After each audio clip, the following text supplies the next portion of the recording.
Welcome to Yazhini Sathya சமையல். இன்றைக்கி நம்ம என்ன ரெசிபி பார்க்க போகிறோம் அப்படின்னா, தக்காளியை வச்சு ஒரு தொக்கு செஞ்சு அதில் சாதம் கிளற போகிறோம். ஸ்ட்ரெயிட்டாக குக்கரில் வைக்காமல் சாதம் தனியாக வடித்து கிளற போகிறோம். அதுக்கு தேவையான இன்க்ரீடியன்ட்ஸ் எடுத்து வச்சுருக்கேன், என்னென்னு பார்க்கலாம். தக்காளி கட் பண்ணி வச்சுருக்கேன், மிளகாத்தூள், மல்லித்தூள், மஞ்சத்தூள், உப்பு, கொத்தமல்லி தழை, பூண்டு, கருவேப்பிலை, சோம்பு, வெங்காயம். இப்போ இந்த இன்க்ரீடியன்ட்ஸை வச்சு தக்காளி தொக்கு எப்படி செய்யலான்னு பார்க்கலாம் வாங்க. இப்போ நான் ஒரு கடாயில் 4 டேபிள் ஸ்பூன் எண்ணெய் ஊற்றி சோம்பு போட்டிருக்கேன். சோம்பு நல்லா புரிஞ்சதுக்கப்புறம் வெங்காயத்தை போட்டுக்கலாம். இப்போ இதில் நான் வெங்காயத்தை ஆட் பண்ணிட்டேன். வெங்காயம் நல்லா கண்ணாடி பதத்துக்கு வந்துடுச்சு. இப்போ இந்த ஸ்டேஜில் தக்காளி ஆட் பண்ணிக்கிறேன்.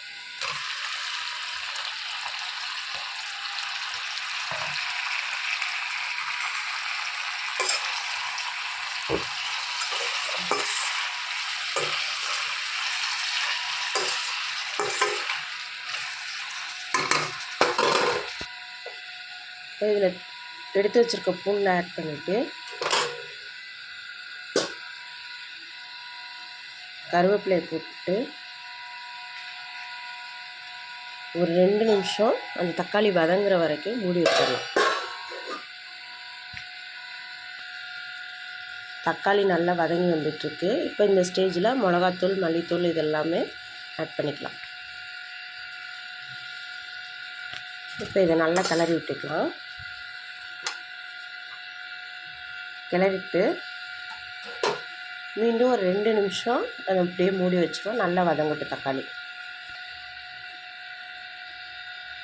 எண்ணெய் நல்லா பிரிஞ்சு வந்து தக்காளி நல்லா வெந்திருக்கு.